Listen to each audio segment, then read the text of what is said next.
સત્તાના જોડે મને ટાર્ગેટ કરવાના બદ ઈરાદાથી પાલનપુર ને સાબરકાંઠામાં 2-3 જગ્યાએ કૃત્રિમ બનાવટી પ્રોટેસ્ટ વિરોધના કાર્યક્રમ હર્ષ સંઘવીએ પ્લાન કરાવ્યા, પણ એમનું કશું વળ્યું નહીં.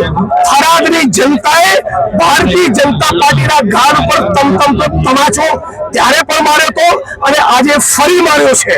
સત્તાનો ઉપયોગ કરી પોલીસની ટીમને કામે લગાડી મારા વિધાનસભા વડગામમાં 2200 લોકોનો કાર્યક્રમ કર્યો અને આ જો વગર પૈસે જિગ્નેશભાઈ, ગુલાબસિંહભાઈ, જ્ઞાનીબેનને પ્રેમ કરનારી જનતા હજારોની સંખ્યામાં સ્વયંભૂ ઉમટી છે અને હજી પણ થરાદમાં જે 10%, 15%, 20% કેફી પદાર્થોનું જે સેવન થઈ રહ્યું છે, વેચાણ થઈ રહ્યું છે, ખબરદાર બંધ કરી દેજો.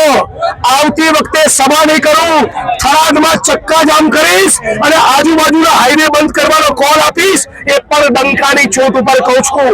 થરાદના જ એક પોલીસ સબ ઇન્સ્પેક્ટર રાજ્યની સરકાર તપાસ કરે, પૂરી જવાબદારી સાથે કહું છું, પોતે ડ્રગ્સનું સેવન કરે છે.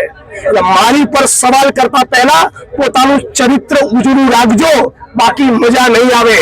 પોલીસના નાના કર્મચારીઓની પડખે છું. સ્ટેટ મોનિટરિંગ સેલને પણ કહું છું, ફક્ત કોન્સ્ટેબલ, પીએસઆઈ, પીઆઈ ને સસ્પેન્ડ ના કરો. તાકાત હોય તો એસપી ને આઈજી ની સામે એક્શન લો. રાજ્યના પોલીસ વડા અને ગૃહમંત્રીને કહું છું, તમારામાં તાકાત હોય તો પોલીસના કર્મચારીઓને ગ્રેડ પેનો લાભ આપી પોલીસ યુનિયન બનાવવાની સત્તા આપો. એટલે અમે બધા જ કોંગ્રેસ પરિવારના માણસો નશા મુક્ત ગુજરાત, ડ્રગ્સ મુક્ત ગુજરાતની કેમ્પેન લઈને નીકળ્યા છે. આ એની આજે એક શરૂઆત હતી. થરાદથી આ વાત, આ વિચાર, આ આંદોલન આખા ગુજરાતમાં ફેલાશે અને 5મી વખત ચેલેન્જ આપું છું, સળંગ 5મા દિવસે કે મિસ્ટર હર્ષ સંઘવી, તમારામાં તો પાણી નાખતું નથી તો કઈ નહીં, નિલેશભાઈ રાઠોડ નામના મારા ડ્રાઈવર જોડે મજૂરોની ધરતી પર એકવાર દારૂ ને ડ્રગ્સના મુદ્દે ડિબેટ કરી લો.